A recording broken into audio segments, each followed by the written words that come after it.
Hello everyone, PCS क्रांति के online platform पर आप सभी का स्वागत है। हमारे चैनल पर सामान्य अध्ययन पूर्वावलोकन की घटनाचक्र की सभी सीरीज करवाई जा रही है, जिसमें आपको सभी विषयों के अध्यायवार और विषयवार अध्ययन करवाए जा रहे हैं। इस क्लास में हम भारतीय राज्य व्यवस्था पूर्वावलोकन को सॉल्व कर रहे हैं। कल की क्लास में हमने संसद के पार्ट को कवर किया था। आज की क्लास में हम सर्वोच्च न्यायालय से आए हुए सवालों को सॉल्व करेंगे। चलिए आज की क्लास शुरू करते हैं। इसका जो थ्योरी पोर्शन है उसके लिए आपको पीडीएफ प्रोवाइड कर दिया जाएगा टेलीग्राम पे, और टेलीग्राम चैनल का जो लिंक है वो डिस्क्रिप्शन में दिया हुआ है। आप वहां से जाके पीडीएफ ले सकते हैं और थ्योरी वहां से कवर कर सकते हैं। हम सीधे सवालों पे चलते हैं। पहला सवाल पूछा है, भारत में उच्चतम न्यायालय का उद्घाटन किस तिथि में हुआ था? तो भारत में उच्चतम न्यायालय का उद्घाटन 28 जनवरी 1950 को हुआ था। ऑप्शन बी में दिया हुआ है। और इसकी स्थापना भारतीय संविधान के अनुच्छेद 124 के तहत 26 जनवरी 1950 को हुआ था। तो उद्घाटन इसका जो है 28 जनवरी 1950 को हुआ, लेकिन इसकी स्थापना जो है वो 26 जनवरी 1950 को हुई थी। और किस अनुच्छेद के अंतर्गत? तो अनुच्छेद 124 के अंतर्गत। अगला सवाल है, भारत के सर्वोच्च न्यायालय की स्थापना हुई थी? तो भारतीय संविधान के द्वारा भारत के सर्वोच्च न्यायालय की स्थापना हुई है। उच्चतम न्यायालय एवं उच्च न्यायालय के न्यायाधीशों की नियुक्ति के प्रावधानों को भारतीय संविधान में किस कमेटी 1945 की प्रकाशित अनुशंसाओं को ध्यान में रखते हुए समाविष्ट किया गया है? तो सर तेज बहादुर सप्रू कमेटी की प्रकाशित अनुशंसाओं को ध्यान में रखते हुए समाविष्ट किया गया था। उच्चतम न्यायालय एवं उच्च न्यायालय के न्यायाधीशों की नियुक्ति के प्रावधानों को भारतीय संविधान में सर तेज बहादुर सप्रू की अध्यक्षता में गठित कमेटी की 1945 में प्रकाशित रिपोर्ट के तहत की गई अनुशंसाओं को ध्यान में रखते हुए समाविष्ट किया गया। संविधान द्वारा न्यायपालिका संबंधी प्रावधानों को प्रारूपित करने के लिए उच्चतम न्यायालय पर अस्थायी समिति ad hoc committee on supreme court का गठन किया गया था, जिसमें शामिल थे एस वरदाचार्य, अल्लादी कृष्णा स्वामी अय्यर, बीएल मित्र, केएम मुंशी और बीएन राव। इस समिति ने अपनी रिपोर्ट जो है 21 मई 1947 को सौंपी थी। अगला सवाल देखते हैं, भारत के उच्चतम न्यायालय में न्यायाधीशों की संख्या में वृद्धि करने की शक्ति किसमें निहित है? तो यह शक्ति जो है वो संसद को प्रदान की गई है। भारतीय संविधान के अनुच्छेद 124 में उच्चतम न्यायालय के गठन के संबंध में प्रावधान किया गया है, जिसमें यह कहा गया है कि उच्चतम न्यायालय में एक मुख्य न्यायाधीश तथा 7 अन्य न्यायाधीश होंगे तथा संसद समय समय पर विधि द्वारा न्यायाधीशों की संख्या का निर्धारण कर सकती है।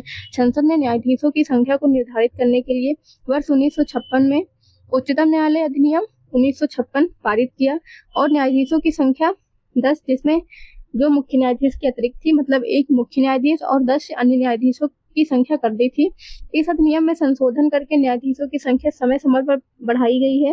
वर्तमान में जो उच्चतम न्यायालय में न्यायाधीशों की अधिकतम स्वीकृत संख्या है वो एक मुख्य न्यायाधीश तथा 33 अन्य न्यायाधीश हैं। भारत के सर्वोच्च न्यायालय में न्यायाधीशों की वर्तमान संख्या कितनी है? तो जब सवाल पूछा गया था 1978 में जो है 18 और 1986 में 26 कर दी गई थी। तो उस हिसाब से अगर हम देखें तो यहाँ पर कोई भी ऑप्शन सही नहीं होगा, क्योंकि भारत में सर्वोच्च न्यायालय की स्थापना भारतीय संविधान के अनुच्छेद 124 के तहत की गई है। 124 में न्यायाधीशों की संख्या का भी उल्लेख है। जबकि संविधान प्रारंभ हुआ तब उच्चतम न्यायालय में न्यायाधीशों की संख्या मुख्य न्यायमूर्ति सहित कुल 8 थी। जब इस संविधान के स्टार्टिंग में कितने लोग थे? टोटल 9 लोग, एक मुख्य न्यायाधीश, बाकी अन्य न्यायाधीश।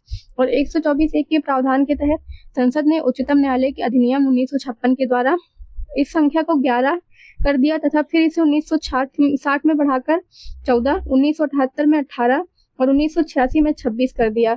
2008 के अधिनियम के तहत मुख्य न्यायाधीश के अतिरिक्त सर्वोच्च न्यायालय में न्यायाधीशों की कुल संख्या 30 रखने का प्रावधान किया गया है। ज्ञातव्य है कि सर्वोच्च न्यायालय न्यायाधीशों की संख्या संशोधन अधिनियम 2019 के तहत मुख्य न्यायाधीश के अतिरिक्त न्यायाधीशों की संख्या को 30 से बढ़ाकर 33 कर दिया है। इस प्रकार वर्तमान में मुख्य न्यायाधीश सहित सर्वोच्च न्यायालय में न्यायाधीशों की जो स्वीकृत संख्या है वो 33 + 1 34 है। तो यहाँ पे अगर हम उस हिसाब से देखें 1992 के अकॉर्डिंग तो आप 25 देख सकते हैं। अभी वर्तमान में 34 है, एक मुख्य न्यायाधीश तथा 33 अन्य न्यायाधीश। सर्वोच्च न्यायालय में एक मुख्य न्यायाधीश के अतिरिक्त कितने न्यायाधीश होते हैं? तो 2007 के अकॉर्डिंग आप 25 न्यायाधीश लगा सकते हैं। मंत्रिमंडल के फरवरी 2008 में लिए गए एक निर्णय के अनुसार सरकार उच्चतम न्यायालय में जजों की संख्या में वृद्धि करेगी। इस निर्णय के अंतर्गत भारत के मुख्य न्यायाधीश को छोड़कर उच्चतम न्यायालय में जजों की संख्या होगी 30, 32, 38 और 26। अभी हमने देखा 2008 के अकॉर्डिंग जो है 30 था, तो यहाँ पर ऑप्शन बी सही हो जाएगा। सर्वोच्च न्यायालय में न्यायाधीश नियुक्त होने के लिए एक व्यक्ति को कम से कम कितने वर्ष उच्च न्यायालय का एडवोकेट होना चाहिए? तो 10 वर्ष। संविधान के अनुच्छेद 124(3) के अनुसार उच्चतम न्यायालय में न्यायाधीशों की नियुक्ति के लिए निम्नलिखित योग्यताएं होनी चाहिए। पहला तो वह भारत का नागरिक होना चाहिए, एक या अधिक उच्च न्यायालय में कम से कम 5 वर्ष तक न्यायाधीश रहा हो, एक या अधिक उच्च न्यायालय में कम से कम 10 वर्ष तक अधिवक्ता रहा हो, वह राष्ट्रपति की राय में पारंगत विधिवेत्ता हो। तो ये न्यायाधीश की योग्यताएं दी हुई हैं। सवाल में पूछा है कितने वर्ष के लिए, तो 10 वर्ष के लिए एडवोकेट एक या एक से अधिक न्यायालय में होना चाहिए। भारतीय सर्वोच्च न्यायालय में न्यायाधीशों की नियुक्ति कौन करता है? तो राष्ट्रपति करते हैं। सर्वोच्च न्यायालय में एक न्यायाधीश का त्यागपत्र संबोधित होता है तो राष्ट्रपति को संबोधित होता है। 124(2) के परंतु के खंड 1 के अनुसार सर्वोच्च न्यायालय का कोई न्यायाधीश राष्ट्रपति को संबोधित अपने हस्ताक्षर सहित लेख द्वारा अपना पद त्याग सकता है। राष्ट्रपति अपने हस्ताक्षर और मुद्रा सहित अधिपत्र द्वारा उच्चतम न्यायालय के प्रत्येक न्यायाधीश की नियुक्ति करता है। सर्वोच्च न्यायालय का न्यायाधीश अपने पद से त्यागपत्र किसको लिखकर देता है? तो वो राष्ट्रपति को देता है। उच्चतम न्यायालय के न्यायाधीश किस प्रकार हटाए जा सकते हैं? तो वह राष्ट्रपति के द्वारा संसद की सिफारिश पर हटाए जाते हैं। उच्चतम न्यायालय के किसी न्यायाधीश को राष्ट्रपति द्वारा साबित कदाचार या असमर्थता के आधार पर संसद की सिफारिश पर हटाया जा सकता है। उच्चतम न्यायालय के किसी न्यायाधीश को साबित कदाचार या असमर्थता के आधार पर हटाए जाने के लिए संसद के प्रत्येक सदन द्वारा अपनी कुल सदस्य संख्या के बहुमत द्वारा तथा उपस्थिति और मत देने वाले सदस्यों से कम 2/3 बहुमत द्वारा समर्थित समावेदन को राष्ट्रपति के समक्ष भेजना होता है तथा ऐसे समावेदन के राष्ट्रपति के समक्ष उसी सत्र में रखे जाने पर राष्ट्रपति के आदेश से उस न्यायाधीश को पद से हटाया जा सकता है। अनुच्छेद 124(4) में ऐसा दिया हुआ है। उच्चतम न्यायालय के न्यायाधीश को हटाने तथा तत्संबंधी जांच की प्रक्रिया का संसदीय विधि द्वारा विनियमन अनुच्छेद 124(5) में प्रावधानित है। उच्च न्यायालय के न्यायाधीश को हटाने की प्रक्रिया भी यही है। जो इम्पीचमेंट शब्द का प्रयोग संविधान में केवल राष्ट्रपति को हटाने के लिए किया गया है। उच्च न्यायालय या उच्चतम न्यायालय के न्यायाधीश को हटाने के लिए महाभियोग शब्द का प्रयोग नहीं किया गया है। इनके लिए संविधान के अनुसार रिमूव, जिसका हिंदी अर्थ है हटाना, शब्द प्रयोग किया गया है। अगला सवाल है, निम्नलिखित कथनों पर विचार कीजिए। न्यायाधीश जांच अधिनियम 1968 के अनुसार भारत के उच्चतम न्यायालय के किसी न्यायाधीश पर महाभियोग चलाने के प्रस्ताव को लोकसभा के अध्यक्ष द्वारा स्वीकार नहीं किया जा सकता। अगला कथन है, भारत का संविधान यह परिभाषित करता है और ब्यौरे देते हैं कि क्या क्या भारत के उच्चतम न्यायालय के न्यायाधीशों की अक्षमता और सिद्ध कदाचार को गठित करते हैं। अगला कथन है, भारत के उच्चतम न्यायालय के न्यायाधीशों के महाभियोग की प्रक्रिया के ब्यौरे न्यायाधीश अधिनियम 1967 में दिए गए हैं। चौथा कथन है, यदि किसी न्यायाधीश के महाभियोग के प्रस्ताव को मतदान हेतु लिया जाता है तो विधि द्वारा अपेक्षित है कि यह प्रस्ताव संसद के प्रत्येक सदन द्वारा समर्थित हो और उस सदन की कुल सदस्य संख्या के बहुमत द्वारा तथा संसद के उस सदन की कुल उपस्थिति और मत देने वाले सदस्य कम से कम 2/3 द्वारा समर्थित हो। इसमें कथन 3 और 4 सही है, 1 और 2 गलत है। न्यायाधीश जांच अधिनियम 1967 की धारा 3 के खंड 1(b) के अनुसार उच्चतम या उच्च न्यायालय के किसी न्यायाधीश पर महाभियोग चलाने के प्रस्ताव को लोकसभा अध्यक्ष अथवा राज्यसभा का सभापति स्वीकार या अस्वीकार कर सकता है। संविधान के अनुच्छेद 124(4) में उच्चतम न्यायालय के किसी न्यायाधीश को पदमुक्त करने का आधार अक्षमता और सिद्ध कदाचार और प्रक्रिया विहित है, किंतु अक्षमता और कदाचार को परिभाषित नहीं किया गया। इस तरह से कथन 2 भी गलत है और कथन 3 और 4 सही दिए हुए हैं। राष्ट्रपति सर्वोच्च न्यायालय के न्यायाधीश के बाद भारत के राष्ट्रपति द्वारा हटाए जा सकते हैं। तो संसद में महाभियोग प्रस्ताव पारित होने के बाद राष्ट्रपति के द्वारा सर्वोच्च न्यायालय के न्यायाधीश को हटाया जा सकता है। सर्वोच्च न्यायालय में सेवानिवृत्त की जो आयु है वो 65 वर्ष है। सेवा न्यायालय में न्यायाधीशों के लिए सेवानिवृत्ति की आयु 65 वर्ष है तथा उच्च न्यायालय में यह 62 वर्ष है। सर्वोच्च न्यायालय के न्यायाधीशों की सेवानिवृत्ति की उम्र क्या है? तो यह 65 वर्ष है। उच्चतम न्यायालय के न्यायाधीशों का वेतन निर्धारण किया जाता है तो यह संसद द्वारा किया जाता है और ऐसा अनुच्छेद 125(1) के अंतर्गत दिया हुआ है। भारत के उच्चतम न्यायालय की स्वायत्तता की रक्षा हेतु क्या प्रावधान है? कथन एक दिया हुआ है, उच्चतम न्यायालय के न्यायाधीशों की नियुक्ति करते समय भारत के राष्ट्रपति को भारत के मुख्य न्यायाधीश से विचार विमर्श करना पड़ता है। उच्चतम न्यायालय के न्यायाधीशों केवल भारत के मुख्य न्यायाधीश द्वारा हटाया जा सकता है, तो ये सवाल गलत है, मतलब ये कथन गलत है। न्यायाधीशों का वेतन भारत की संचित निधि पर आरोपित होता है, जिस पर विधानमंडल को अपना मत नहीं देना होता है, ये सही है। भारत के उच्चतम न्यायालय के अफसरों और कर्मचारियों की सभी नियुक्तियां सरकार द्वारा भारत के मुख्य न्यायाधीश से विचार विमर्श के पश्चात ही की जाती हैं। तो इसमें जो सही कथन है वो 1 और 3 है, 2 तथा 4 गलत हैं। उच्चतम न्यायालय को देश के संविधान का प्रहरी माना जाता है, अतः उसकी स्वायत्तता को बनाए रखने के लिए संविधान में कई उपबंध मौजूद हैं। उच्चतम न्यायालय के न्यायाधीशों की नियुक्ति करते समय राष्ट्रपति को उच्चतम न्यायालय के मुख्य न्यायाधीश से परामर्श करना आवश्यक होगा। न्यायाधीशों को राजनीति के प्रभाव से दूर रखने के लिए उनका वेतन भारत की संचित निधि पर भारित होता है, जिसके लिए संसद में मतदान नहीं होता। इस प्रकार कथन 1 और 3 सही है, जबकि कथन 2 और 4 सही नहीं है। अगला सवाल है, निम्नलिखित कथनों पर विचार कीजिए। कथन 1 है, संसद भारत के उच्चतम न्यायालय की अधिकारिता को विस्तारित नहीं कर सकती, क्योंकि उसकी अधिकारिता वही है जो संविधान ने प्रदान की है। तो ऐसा नहीं है, संसद को अधिकार दिए हुए हैं कि संसद उच्चतम न्यायालय की अधिकारिता को विस्तारित कर सकती है। उच्चतम न्यायालय और उच्च न्यायालय के अधिकारी और सेवक संबंध मुख्य न्यायमूर्ति द्वारा नियुक्त किए जाते हैं, और न्यायालयों को प्रशासनिक द्वारा व्यय भारत की संचित निधि पर भारित होता है। तो ये सवाल भी और ये कथन भी गलत है। इस तरह से ना तो 1 सही है, ना ही 2 सही है। अनुच्छेद 229(1) के तहत संबंध मुख्य न्यायाधीश द्वारा या उसके द्वारा निर्दिष्ट न्यायाधीश या अधिकारी द्वारा नियुक्त किया जाता है। तथापि अनुच्छेद 146(5) के तहत जहां उच्चतम न्यायालय का प्रशासनिक व्यय भारत की संचित निधि पर भारित होता है, वहीं अनुच्छेद 229(3) के तहत उच्च न्यायालय का प्रशासनिक व्यय राज्य की संचित निधि पर भारित होता है, न कि संसद की भारत की संचित निधि पर। इस तरह से कथन 2 गलत हो जाएगा और कथन 1 भी गलत है, क्योंकि संसद को यह अधिकार प्राप्त है। अगला सवाल है, सेवानिवृत्त होने के पश्चात सर्वोच्च न्यायालय के न्यायाधीश वकालत कर सकते हैं, तो किसी भी न्यायालय में नहीं कर सकते हैं। 124(7) के अनुसार सेवानिवृत्त होने के पश्चात सर्वोच्च न्यायालय के न्यायाधीश किसी भी न्यायालय में वकालत नहीं कर सकते हैं, जबकि अनुच्छेद 220 के तहत उच्च न्यायालय के न्यायाधीश सेवानिवृत्त होने के बाद उच्चतम न्यायालय में उच्च न्यायालय जिस उच्च न्यायालय में अस्थायी न्यायाधीश रहे हों उसमें नहीं, लेकिन अन्य न्यायालयों में वकालत कर सकते हैं। अगला सवाल है, भारत के सर्वोच्च न्यायालय के कार्यवाहक मुख्य न्यायाधीश की नियुक्ति कौन करता है? तो वह राष्ट्रपति करते हैं। अनुच्छेद 126 के अनुसार सर्वोच्च न्यायालय के कार्यवाहक मुख्य न्यायाधीश की नियुक्ति राष्ट्रपति द्वारा की जाती है। ऐसा तब किया जाता है जब मुख्य न्यायाधीश का पद रिक्त हो अथवा वह अपने कर्तव्यों का निर्वहन करने में असमर्थ हो। भारत के कार्यवाहक मुख्य न्यायाधीश की नियुक्ति कौन करता है? तो अगेन राष्ट्रपति करते हैं। सर्वोच्च न्यायालय के न्यायाधीशों की नियुक्ति की जाती है राष्ट्रपति के द्वारा सर्वोच्च न्यायालय के मुख्य न्यायाधीश से परामर्श के साथ। सर्वोच्च न्यायालय के न्यायाधीशों की नियुक्ति भारतीय संविधान के अनुच्छेद 124(2) के तहत राष्ट्रपति द्वारा सर्वोच्च न्यायालय के और राज्यों के उच्च न्यायालयों के ऐसे न्यायाधीश से परामर्श के पश्चात जिनसे राष्ट्रपति इस प्रयोजन के लिए परामर्श करना आवश्यक समझे की जाती है। परंतु मुख्य न्यायमूर्ति से भिन्न किसी न्यायाधीश की नियुक्ति की स्थिति में मुख्य न्यायमूर्ति से परामर्श आवश्यक है। वर्ष 1993 में दिए गए एक निर्णय में सर्वोच्च न्यायालय ने इस संबंध में मुख्य न्यायाधीश की सलाह सर्वोच्च न्यायालय के 2 अन्य वरिष्ठतम न्यायाधीशों के साथ संरक्षित कॉलेजियम की सलाह को राष्ट्रपति के लिए बाध्यकारी बना दिया।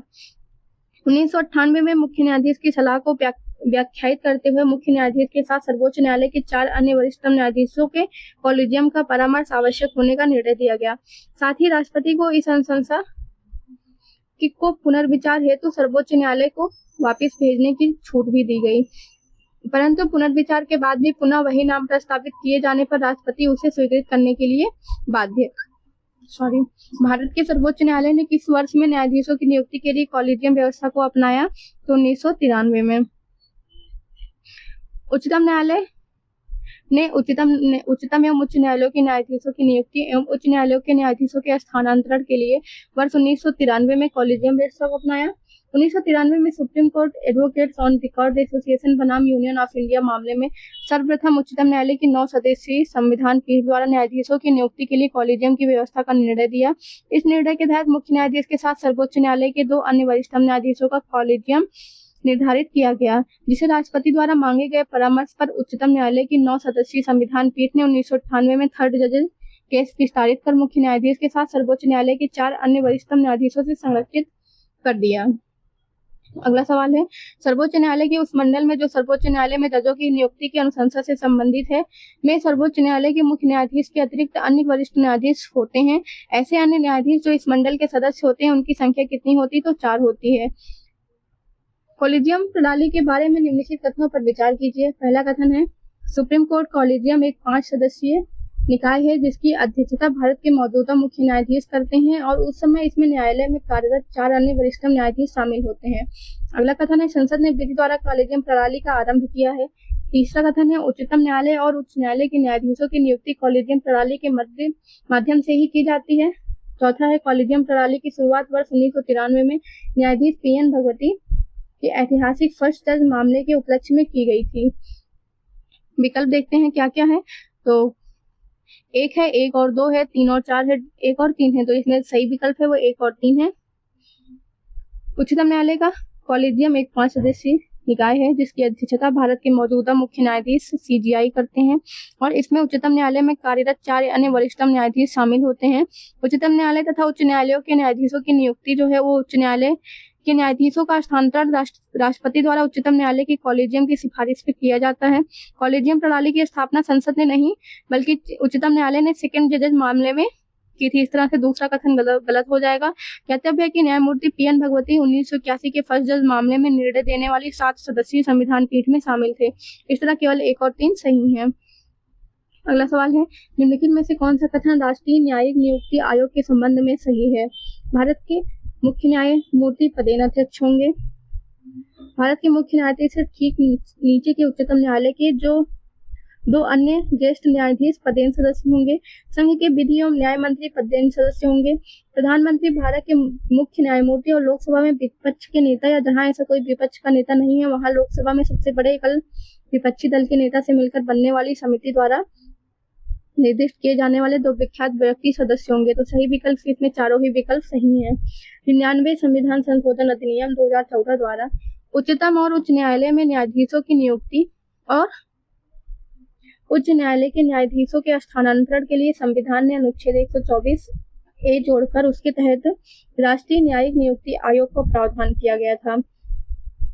प्रश्नगत चारों विकल्पों के कथन राष्ट्रीय न्यायिक नियुक्ति आयोग के संदर्भ में सही हैं।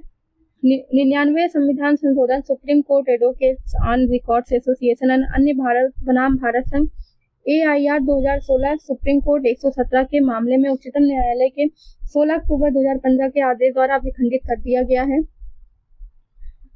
निम्नलिखित में से किसमें उच्चतम न्यायालयों के न्यायाधीशों की नियुक्ति में कार्यपालिका विधायिका एवं मुख्य न्यायाधीश की भागीदारी की अनुशंसा की गई है? तो द्वितीय प्रशासनिक सुधार आयोग में। इसके द्वारा उच्चतम न्यायालयों के न्यायाधीशों की नियुक्ति में कार्यपालिका विधायिका मुख्य न्यायाधीशों की भागीदारी की अनुशंसा की गई थी। इस आयोग का गठन जो है वो 31 अगस्त 2005 को वीरप्पा मोइली की अध्यक्षता में किया गया था। अगला सवाल है, भारत के सर्वोच्च न्यायालय में निम्नलिखित में से किस प्रकार के न्यायाधीशों की नियुक्ति की जा सकती है? तो दोनों ही तरह के न्यायाधीश मतलब तदर्थ न्यायाधीश अतिरिक्त न्यायाधीश नहीं होते हैं, सिर्फ और सिर्फ तदर्थ न्यायाधीश होते हैं। तो एक सही है, दूसरा गलत है। आइए देखते हैं।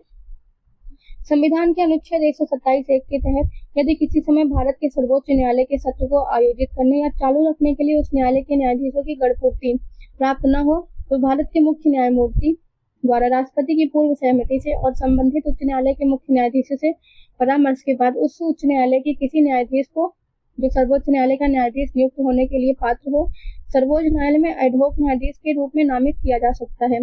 तदर्थ न्यायाधीश की नियुक्ति संबंधी प्रावधान केवल सर्वोच्च न्यायालय के संदर्भ में है, अन्य न्यायालयों के लिए नहीं है। दूसरी ओर अपर या अतिरिक्त और कार्यकारी न्यायाधीशों की नियुक्ति संविधान के अनुच्छेद 224 के तहत उच्च न्यायालयों में की जा सकती है, सर्वोच्च न्यायालय में नहीं। सर्वोच्च न्यायालय में तदर्थ न्यायाधीशों की नियुक्ति होती है जब न्यायालय के किसी सत्र के लिए न्यायाधीशों का कोरम नहीं होता है। भारतीय संविधान में तदर्थ न्यायाधीशों की नियुक्ति का प्रावधान है तो यह सर्वोच्च न्यायालय में है। भारतीय न्यायपालिका के संदर्भ में निम्नलिखित कथनों पर विचार कीजिए। भारत के राष्ट्रपति की पूर्वानुमति से भारत के मुख्य न्यायमूर्ति द्वारा उच्चतम न्यायालय में सेवानिवृत्त किसी न्यायाधीश को उच्चतम न्यायालय के न्यायाधीश के पद पर बैठने और कार्य करने हेतु बुलाया जा सकता है। भारत में किसी भी उच्च न्यायालय को अपने निर्णय की पुनरावलोकन की शक्ति प्राप्त है जैसा कि उच्चतम न्यायालय के पास है। तो 1 और 2 दोनों ही कथन सही हैं। अनुच्छेद 128 के अनुसार भारत का मुख्य न्यायमूर्ति किसी भी समय राष्ट्रपति की पूर्व सहमति से उच्चतम न्यायालय का न्यायाधीश रहे किसी व्यक्ति या उच्च न्यायालय का न्यायाधीश रहे किसी व्यक्ति जो उच्चतम न्यायालय का न्यायाधीश नियुक्त होने के लिए सम्यक रूप से आहरित है, उसे उच्चतम न्यायालय के न्यायाधीश के रूप में बैठने और कार्य करने के लिए अनुरोध कर सकेगा। संविधान के अनुच्छेद 215 के तहत उच्च न्यायालय जो है वो अभिलेख न्यायालय होता है तथा उसको अपने अवमान के लिए दंड देने की शक्ति के साथ ऐसे न्यायालय की सभी शक्तियां प्राप्त होती हैं। कोट्टा कालाथिल रामकृष्णन बनाम तहसीलदार तिरूर एवं अन्य वाद में यह निर्णय दिया गया कि अभिलेख न्यायालय होने के कारण उच्च न्यायालय संविधान के अनुच्छेद 226 के तहत अपने निर्णयों का पुनरावलोकन कर सकती है।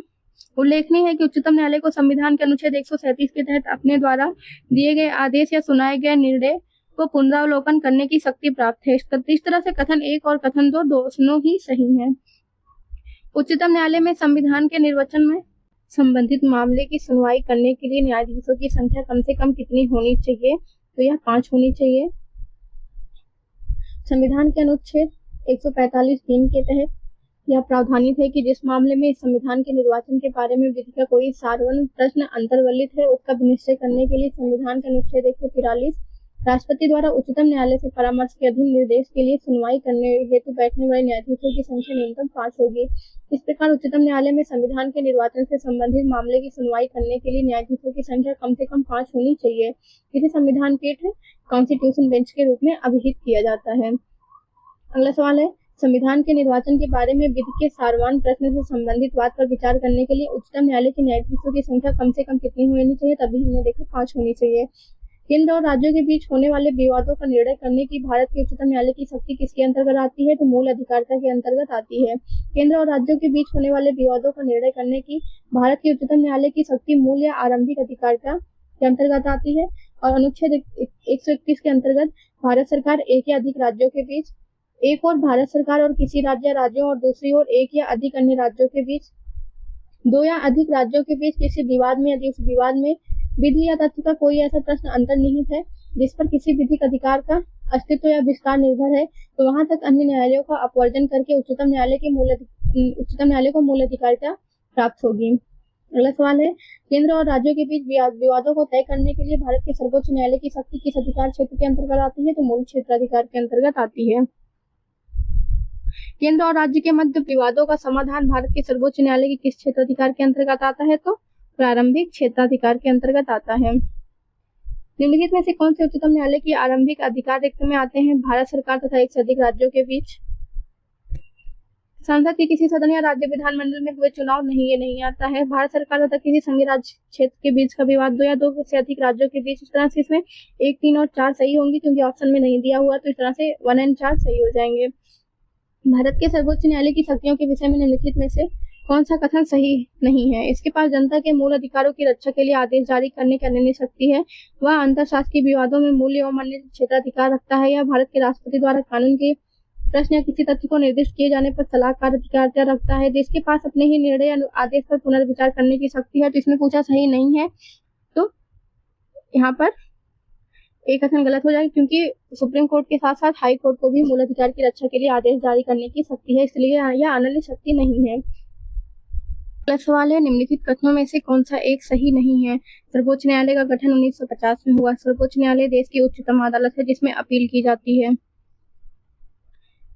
सर्वोच्च न्यायालय कोर्ट मार्शल को छोड़ अन्य किसी भी उच्च न्यायालय अदालतों की सुनवाई कर सकता है। सर्वोच्च न्यायालय कोर्ट मार्शल के साथ ही अन्य किसी भी उच्च न्यायालय या फिर अदालतों की सुनवाई कर सकता है। तो यहाँ पर पूछा है कि कौन सा एक सही नहीं है, तो ये सारे ही सही हैं सी को छोड़कर। तो यहाँ पर सी का सही ऑप्शन हो जाएगा क्योंकि सशस्त्र सेना न्यायाधिकरण अधिनियम 2007 के प्रावधान के अनुसार कोर्ट मार्शल की अपील सर्वोच्च न्यायालय में की जा सकती है। इस तरह से सी वाला ऑप्शन सही नहीं है और तीनों जो विकल्प दिए गए हैं वो सही हैं। अगला सवाल है, भारत का सर्वोच्च न्यायालय एक अभिलेख न्यायालय है। इसका आशय है इसके सभी निर्णयों का साक्ष्यात्मक मूल्य होता है और इस पर किसी भी न्यायालय में प्रश्न चिन्ह नहीं लगाया जा सकता है और इसे अपनी अवमानना करने वालों को दंडित करने की भी शक्ति है। तो इस तरह से बी और सी दोनों ही ऑप्शन सही हैं। अनुच्छेद 129 उच्चतम न्यायालय को अभिलेख न्यायालय घोषित करता है। अभिलेख न्यायालय का तात्पर्य है कि ऐसे न्यायालय के निर्णय और कार्यवाही लिखित होती हैं, उन्हें पूर्व निर्णय के रूप में प्रस्तुत करने के लिए सुरक्षित रखा जाता है। ऐसे न्यायालयों को अपनी अवमानना के लिए दंडित करने की शक्ति होती है। अतः सर्वोच्च न्यायालय के अभिलेख न्यायालय होने का तात्पर्य है कि इसके सभी निर्णयों को साक्ष्यात्मक मूल्य होता है और इस पर किसी भी न्यायालय में प्रश्न चिन्ह नहीं लगाया जा सकता। इस तरह से ऑप्शन बी और सी दोनों ही सही है, लेकिन लोक सेवा आयोग ने विकल्प बी को सही उत्तर घोषित किया है। भारत के नीचे दिए गए न्यायालयों में किसे या फिर किन्हें अभिलेख न्यायालय माना जाता है? तो दोनों को ही, उच्च न्यायालय को भी और उच्चतम न्यायालय को भी। अनुच्छेद 129 में उच्चतम न्यायालय को तथा अनुच्छेद 215 में उच्च न्यायालय को अभिलेख न्यायालय का दर्जा प्रदान किया गया है। अगला सवाल है, निम्न कथनों में से कौन सा युग्म सही सुमेलित नहीं है?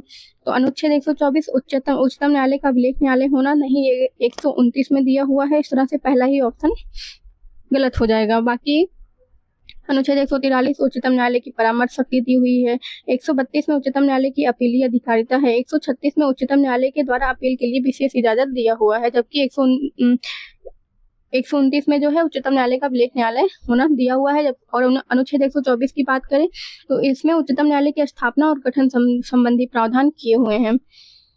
अगला सवाल है, निम्नलिखित कथनों पर विचार कीजिए। कथन 1 है, एच.एन. सान्याल समिति की रिपोर्ट के अनुसरण में न्यायालय की अवमानना अवमानना अधिनियम जो है 1971 में पारित किया गया था। भारत का संविधान उच्चतम न्यायालय और उच्च न्यायालयों को अपनी अवमानना के लिए दंड देने हेतु शक्ति प्रदान करता है। भारत का संविधान सिविल अवमानना और आपराधिक अवमानना को परिभाषित करता है। भारत में न्यायालय की अवमानना के विषय में कानून बनाने के लिए संसद की शक्ति निहित है। तो इसमें जो है 1, 2 और 4 सही है, जबकि तीसरा गलत है, क्योंकि भारत का संविधान जो है वो सिविल अवमानना और आपराधिक अवमानना को परिभाषित नहीं करता है। अगला सवाल देखते हैं, उच्चतम न्यायालय मामलों की सुनवाई नई दिल्ली में करता है, परंतु किसी अन्य स्थान पर भी सुनवाई कर सकता है। तो अगर राष्ट्रपति ऐसा अनुमोदन कर दे तो वह कर सकता है। अनुच्छेद 130 के अनुसार उच्चतम न्यायालय दिल्ली में अथवा ऐसे अन्य स्थानों में अधिविष्ट होगा जिन्हें भारत का मुख्य न्यायाधीश राष्ट्रपति के अनुमोदन से समय समय पर नियत करे। अगला सवाल है, निम्नलिखित में से किस वाद में उच्चतम न्यायालय ने संविधान के मूल ढांचे का सिद्धांत प्रतिपादित किया था? तो केशवानंद भारती मामले में। यह केशवानंद भारती बनाम केरल राज्य मामला 1973 में उच्चतम न्यायालय की 13 सदस्यीय संविधान पीठ ने संविधान के मूल ढांचे का सिद्धांत जो है प्रतिपादित किया था। इस निर्णय में यद्यपि संविधान संशोधन की शक्ति जो है वो संसद को प्राप्त है, लेकिन इसमें यह भी कहा गया कि अनुच्छेद 368 संसद को संविधान की मूल संरचना या सांचे ढांचे में परिवर्तन की शक्ति प्रदान नहीं करता है। अगला सवाल है, निम्नलिखित में से किस वाद में भारतीय संविधान के मूल ढांचे की अवधारणा प्रतिपादित की गई है? तो केशवानंद भारती मामले में, क्योंकि वो ऑप्शन में नहीं है, इस तरह से उपर्युक्त में से कोई नहीं ऑप्शन सही हो जाएगा। भारतीय संविधान के निम्नलिखित अनुच्छेदों में से कौन सर्वोच्च न्यायालय द्वारा संविधान का अनुल्लंघनीय मौलिक ढांचा घोषित किया गया है? अनुच्छेद 32, अनुच्छेद 226, अनुच्छेद 227, अनुच्छेद 245। तो इसमें जो सही ऑप्शन है 1, 2 तथा 3। अनुच्छेद 32 और 226 क्रमशः सर्वोच्च न्यायालय एवं उच्च न्यायालय की रेट अधिकारिता को प्रदर्शित करते हैं, तथा अनुच्छेद 227 जो है उच्च न्यायालय की अधीनस्थ न्यायालय पर अधिरक्षण की शक्ति प्रदर्शित करता है। इन तीनों ही अनुच्छेदों को सर्वोच्च न्यायालय द्वारा अपने विभिन्न निर्णयों में अनुउल्लंघनीय मौलिक ढांचा घोषित किया गया है। भारत में संविधान की मूल संरचना के सिद्धांत का स्रोत है तो यह न्यायिक व्याख्या है, जिसका अनुमोदन मिनर्वा मिल्स के वाद में भी किया गया है। उच्चतम न्यायालय द्वारा आज की दूसरी सबसे बड़ी खंडपीठ किस केस में बनी थी? तो वो गोलकनाथ केस में बनी थी। केशवानंद भारती केस में उच्चतम न्यायालय द्वारा अब तक की सबसे बड़ी खंडपीठ 13 न्यायाधीश का गठन किया गया था, और उच्चतम न्यायालय की दूसरी सबसे बड़ी खंडपीठ जो 11 न्यायाधीश थे उसका गठन जो है गोलकनाथ बनाम पंजाब राज्य 1967 में किया गया था। तो सबसे बड़ी पीठ केशवानंद भारती केस में, वहां पर 13 न्यायाधीश थे, और दूसरा जो है गोलकनाथ बनाम पंजाब राज्य जिसमें 11 न्यायाधीश थे। अगला सवाल है, निम्नलिखित में से किस वाद में उच्चतम न्यायालय ने यह धारणा व्यक्त की कि मूल अधिकार व्यक्ति को जैसा उसे सबसे अच्छा लगे उस तरह अपनी जिंदगी की रूपरेखा तैयार करने के लिए सक्षम बनाता है? या गोलकनाथ बनाम स्टेट ऑफ पंजाब में बताया गया है। गोलकनाथ बनाम स्टेट ऑफ पंजाब के बाद 1967 में उच्चतम न्यायालय ने उपर्युक्त धारणा व्यक्त की कि इस वाद में सर्वोच्च न्यायालय के निर्णय में कहा गया कि fundamental rights are the primordial rights necessary for the development of human personality. They are the rights which enable a man to chalk out his own life in the manner he likes best. अगला सवाल है, वाद एवं उस वाद में उच्चतम न्यायालय की व्यवस्था के त्रुटिपूर्ण युग्म को पहचानिए। इंदिरा साहनीवाद, अन्य पिछड़ा वर्ग के लिए चिकनी परत क्रीमी लेयर, तो यह इंदिरा साहनीवाद में ही आया था। विशाखावाद में जो है अपने कार्यस्थल पर यौन उत्पीड़न से कामकाजी महिलाओं का संरक्षण दिया हुआ है। मेनका गांधी में अनुच्छेद 14, 19 और 21 परस्पर अपवर्जी नहीं है, ये बताया गया है।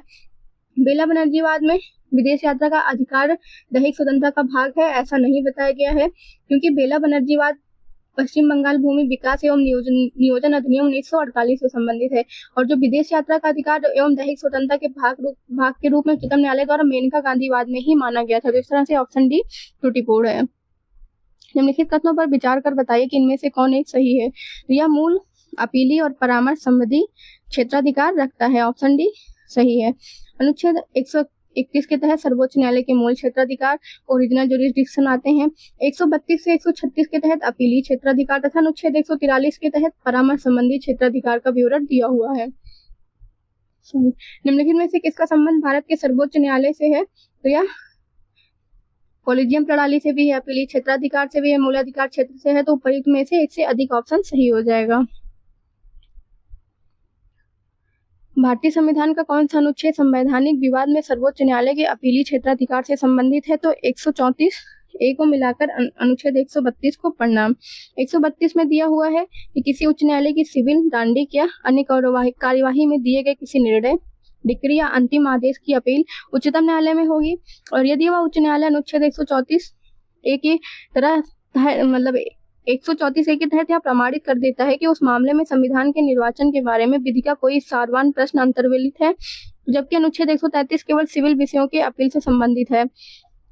134 से उच्चतम न्यायालय में अपील के लिए उच्च न्यायालय के प्रमाण पत्र का उल्लेख करता है। इस प्रकार संवैधानिक विवाद में अनुच्छेद 134 ए को अनुच्छेद 132 के साथ मिलाकर पढ़ने से सर्वोच्च न्यायालय के अपीली क्षेत्राधिकार का सृजन होता है। अगला सवाल है, संविधान की व्याख्या से संबंधित सभी विवाद सर्वोच्च न्यायालय के पास लाए जाते हैं तो किसके अंतर्गत आते हैं। तो ये अपीली क्षेत्राधिकार के अंतर्गत आते हैं। और इसमें कौन कौन से मामले आते हैं। तो संविधान के निर्वाचन के मामले, सिविल मामले जिसमें संवैधानिक प्रश्न चाहे हो या नहीं हो, आपराधिक दांडिक मामले जिसमें संवैधानिक प्रश्न चाहे हो या नहीं हो, अनुच्छेद 134 के अनुसार, विशेष इजाजत से अपील 136 के अनुसार। ये सारी संविधान की व्याख्या जो है संबंधित सभी विवाद सर्वोच्च न्यायालय के पास इसके अपीली क्षेत्राधिकार के अंतर्गत लाए जा सकते हैं। अगला सवाल है, भारत में सुधारात्मक याचिका उच्चतम न्यायालय में निम्न अनुच्छेद के अंतर्गत दाखिल की जा सकती है। तो अनुच्छेद 142 के अंतर्गत रूपा अशोक हुर्रा बनाम अशोक हुर्रा एवं अन्य 2002 4 SSC 388 के बाद में उच्चतम न्यायालय द्वारा दिए गए निर्णय के अनुसार संविधान के अनुच्छेद 137 एवं अनुच्छेद 142 के तहत किसी वाद या विषय में पूर्ण न्याय करने के संदर्भ में उच्चतम न्यायालय में सुधारात्मक याचिका, इसको क्यूरेटिव पिटीशन बोला जाता है, दाखिल की जा सकती है।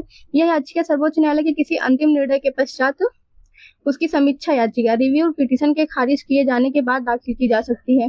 संविधान के अनुच्छेद 137 के तहत उच्चतम न्यायालय को संसद द्वारा बनाई गई किसी विधि, अनुच्छेद 145 के अधीन बनाए गए नियमों के तहत रहते हुए अपने द्वारा सुनाए गए निर्णय या दिए गए आदेश को पुनरावलोकन, रिव्यू करने तथा उसे परिवर्तित करने की शक्ति प्राप्त है। इस तरह से अगर रिव्यू पिटीशन जो है रिव्यू पिटीशन खारिज हो जाती है तो क्यूरेटिव पिटीशन दायर किया जा सकता है। संविधान का कौन सा अनुच्छेद उच्चतम न्यायालय को उसके द्वारा दिए गए निर्णय अथवा आदेश के पुनरावलोकन हेतु अधिकृत करता है। तो अनुच्छेद 137 करता है। उच्चतम न्यायालय द्वारा सुनाए गए निर्णय या दिए गए आदेश के पुनरावलोकन के बारे में निम्नलिखित में से कौन सा कथन सही है। भारत के राष्ट्रपति को ऐसे निर्णय आदेश के पुनरावलोकन का अधिकार प्राप्त है, तो राष्ट्रपति को नहीं प्राप्त है। उच्चतम न्यायालय को अपने द्वारा सुनाए गए निर्णय या दिए गए आदेश का पुनरावलोकन करने की शक्ति प्राप्त है, तो हाँ, ये उच्चतम न्यायालय को प्राप्त है। इस तरह से ऑप्शन भी सही हो जाएगा। भारत के सर्वोच्च न्यायालय के निर्णय के संबंध में निम्न में से क्या सही है। तो सर्वोच्च न्यायालय को अपने निर्णय को परिवर्तित करने का अधिकार है। इस तरह से ऑप्शन ए सही हो जाएगा।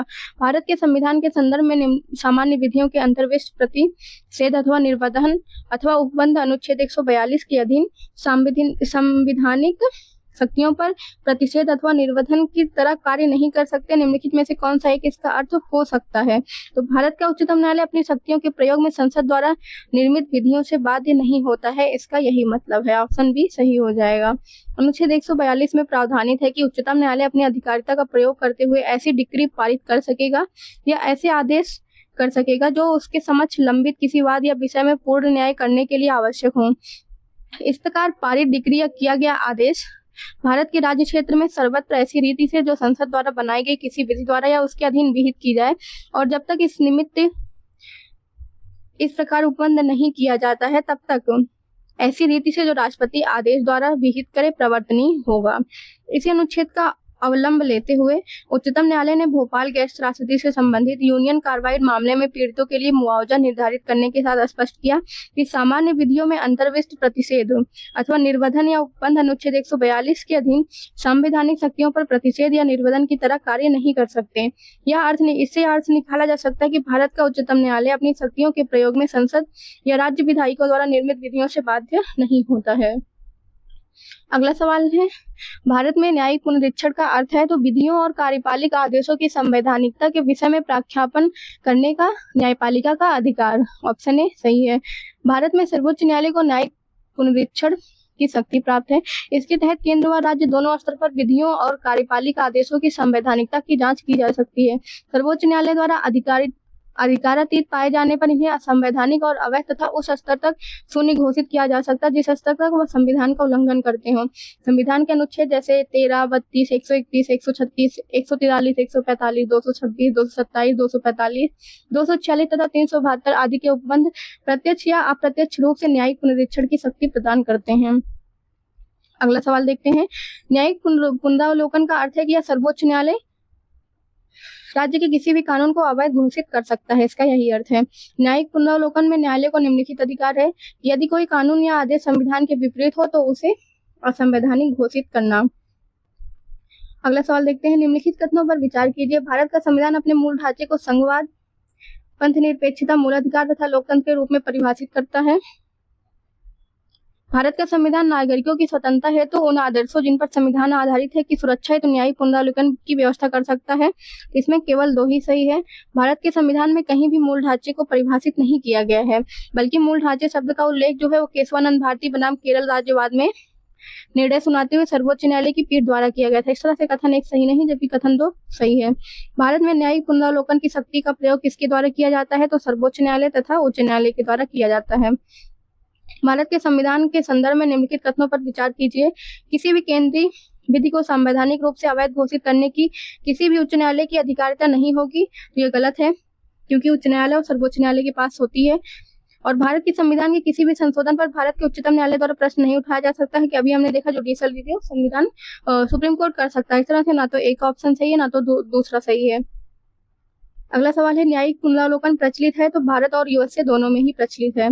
अगला सवाल है, भारत में न्यायिक पुनरीक्षण का क्षेत्र सीमित है और भारतीय संविधान में कुछ उधार की वस्तुएं हैं। तो ये दोनों ही कथन सही हैं, लेकिन दोनों कथन एक दूसरे से रिलेट नहीं करते हैं। इस तरह से जो कथन कारण है वो कथन की व्याख्या नहीं कर रहा है, तो हमारा बी ऑप्शन सही हो जाएगा। सारभूत रूप में विधि की सम्यक प्रक्रिया का अभिप्राय क्या है? तो नैसर्गिक न्याय का सिद्धांत होता है। ड्यू प्रोसेस ऑफ लॉ से तात्पर्य है कि विधि निर्माण समुचित प्रक्रिया का पालन करते हुए निष्पक्ष, युक्तिपूर्ण एवं न्यायसंगत आधार पर किया जाना चाहिए तथा विधि की प्रक्रिया जो है मनमानी और तर्कहीनता से मुक्त होनी चाहिए। इस प्रकार विधि की जो सम्यक प्रक्रिया में नेचुरल जस्टिस का सिद्धांत सुनिश्चित किया गया है। नेचुरल जस्टिस निष्पक्षता, विवेकशीलता, समता एवं समानता को समाहित करता है। नैसर्गिक न्याय के सिद्धांत भारतीय संविधान के विभिन्न अनुच्छेदों जैसे कि 14, 21 के अंतर्गत दृढ़ता से निहित है। स्वेच्छाचारिता और निरंकुशता को दूर करने के लिए नैसर्गिक न्याय के सिद्धांत के अनुसरण में ही विधि निर्माण एवं उसकी प्रयुक्ति में समुचित प्रक्रिया का पालन करने हेतु भारत के सर्वोच्च न्यायालय ने मेनका गांधी मामले में विधि की सम्यक प्रक्रिया के सिद्धांत को मान्यता दी थी। विधि की सम्यक प्रक्रिया के सिद्धांत को सर्वप्रथम अमेरिका के संविधान में अपनाया गया था। भारतीय संविधान में न्यायिक पुनरावलोकन का आधार है तो विधि द्वारा स्थापित प्रक्रिया। भारतीय संविधान का अनुच्छेद 13, 32, 131 से 136, 143, 145, 226, 227, 245, 246 तथा 372 आदि के तहत न्यायिक पुनरावलोकन की व्यवस्था निहित है।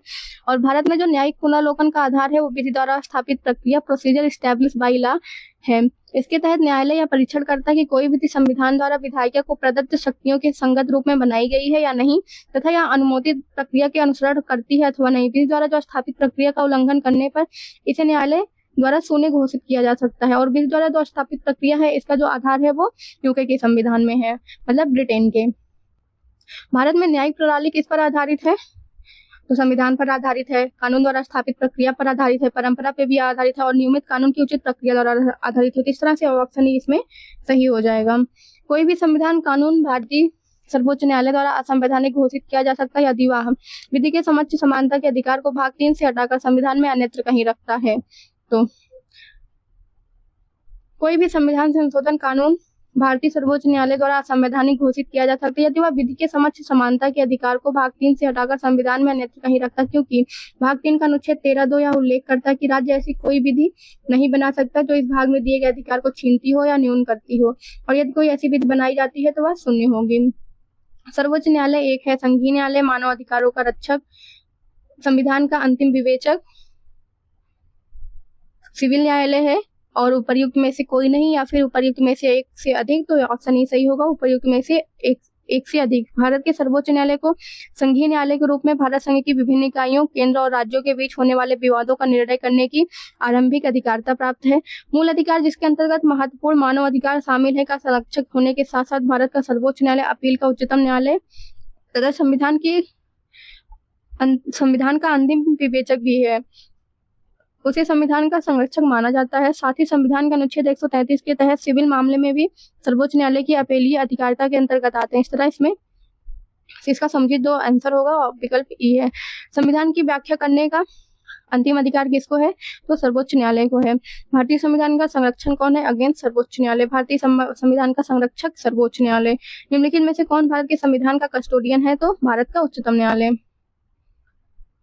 भारतीय संविधान का अभिभावकत्व निहित है, तो वह सर्वोच्च न्यायालय में निहित है। कथन और कारण दिए गए हैं। कथन है केंद्रीय कानूनों की संवैधानिक वैधता के संबंध में भारत के सर्वोच्च न्यायालय की अनन्य अधिकारिता है, तो ऐसा नहीं है। उच्चतम न्यायालय और उच्च न्यायालय दोनों के पास है। तो सर्वोच्च न्यायालय भारतीय संविधान का संरक्षक है। आर सही है लेकिन एक गलत है, इस तरह से ऑप्शन डी सही हो जाएगा। निम्नलिखित में से कौन से भारत उच्च न्यायालय और उच्चतम न्यायालय की अधिकारिता में आते हैं? तो केंद्र एवं राज्यों के बीच विवाद, राज्यों के परस्पर विवाद, मूल अधिकारों का प्रवर्तन, संविधान के उल्लंघन से संरक्षण। तो जो मूल अधिकारों का प्रवर्तन है वो अनुच्छेद 32 के तहत उच्चतम न्यायालय को तथा अनुच्छेद 226 के तहत उच्च न्यायालय को प्राप्त है, जबकि केंद्र एवं राज्यों के बीच विवाद, राज्यों के परस्पर विवाद, इसका जो अपीलीय अधिकार है वो सिर्फ सुप्रीम कोर्ट को ही दिया गया है। अगला सवाल देखते हैं। भारतीय संविधान के किस अनुच्छेद के तहत सर्वोच्च न्यायालय भारतीय नागरिकों के मौलिक अधिकारों की रक्षा करता है? तो 32 के तहत विधीय शक्तियों की संघीय सूची में समाविष्ट किसी विषय के संबंध में भारत के उच्चतम न्यायालय के अधिकार क्षेत्र को बढ़ाने का अधिकार दिया गया है, तो यह संसद को दिया गया है। संविधान के अनुच्छेद 138 के तहत संसद विधि द्वारा उच्चतम न्यायालय की अधिकारिता और शक्तियों में वृद्धि कर सकती है। भारत के सर्वोच्च न्यायालय का क्षेत्राधिकार किसके द्वारा बढ़ाया जा सकता है? तो संसद द्वारा विधि बनाकर। संविधान के अंतर्गत उच्चतम न्यायालय से विधि के प्रश्न पर राय लेने का किसको अधिकार है? तो यह राष्ट्रपति को है। और यह अनुच्छेद 143(1) के तहत भारत के राष्ट्रपति को विधि या तथ्य के व्यापक महत्व के प्रश्न के संदर्भ में सर्वोच्च न्यायालय से परामर्श लेने की शक्ति प्रदान की गई है। उच्चतम तथा उच्च न्यायालयों के न्यायाधीशों की नियुक्ति तथा स्थानांतरण के लिए परामर्श प्रक्रिया के संबंध में राष्ट्रपति ने उच्चतम न्यायालय को एक अभिदेशन किया है। यह खंड 1 अनुच्छेद 143 के अंतर्गत किया है। 3 जस्टिस केसेस के नाम से प्रसिद्ध सर्वोच्च न्यायालय के 3 वादों में यह तीसरा था। इसी में सर्वोच्च न्यायालय की 9 सदस्यीय संविधान पीठ ने निर्धारित किया था कि उपर्युक्त संदर्भ में मुख्य न्यायाधीश के परामर्श से तात्पर्य वस्तुतः मुख्य न्यायाधीश के साथ सर्वोच्च न्यायालय के 4 अन्य वरिष्ठ न्यायाधीशों के कॉलेजियम के परामर्श से है।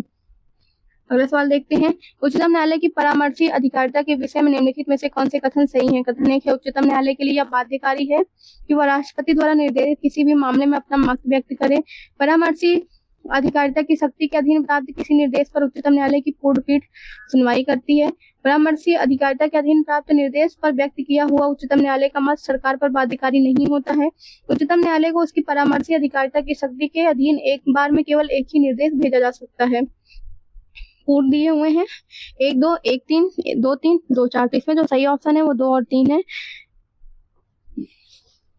अनुच्छेद 143 के अंतर्गत राष्ट्रपति सर्वोच्च न्यायालय से 2 प्रकार के विषयों पर सलाह मांग सकता है। एक तो लोक महत्व के विषयों में विधि या तथ्य संबंधी, और दूसरा किसी पूर्ण संवैधानिक संधि, समझौते या अन्य समकक्षी विषयों पर। प्रथम प्रकार के मामले में परामर्श देना सर्वोच्च न्यायालय के लिए बाध्यकारी नहीं है, किंतु द्वितीय मामले में वह परामर्श अवश्य देता है। परामर्शी अधिकारिता की शक्ति के अधीन प्राप्त निर्देश पर सुनवाई कम से कम 5 सदस्यीय पूर्ण पीठ करती है। न्यायालय द्वारा दिया गया परामर्श सरकार पर बाध्यकारी नहीं होता। यह आवश्यक नहीं कि एक बार में केवल एक ही परामर्श हेतु निर्देश भेजे जाए। इस तरह से जो सही ऑप्शन है वो 2 और 3 है, 1 और 4 गलत है।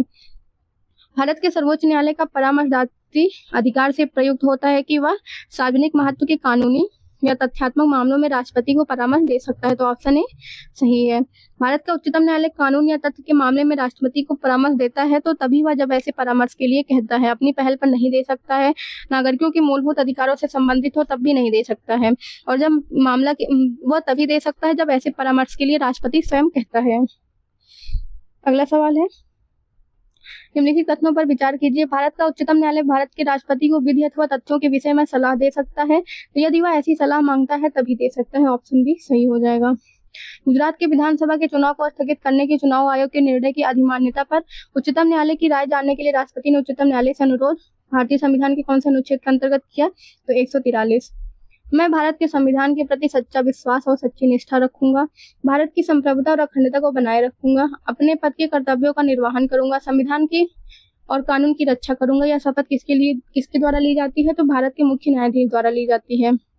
देश के किसी भी न्यायालय में चल रहे वाद को अन्यत्र भेजने का अधिकार किसके पास है? यह सर्वोच्च न्यायालय के पास है। A.K. गोपालन बनाम मद्रास राज्य, यह निवारक अवरोध की प्रक्रिया के लिए आया था।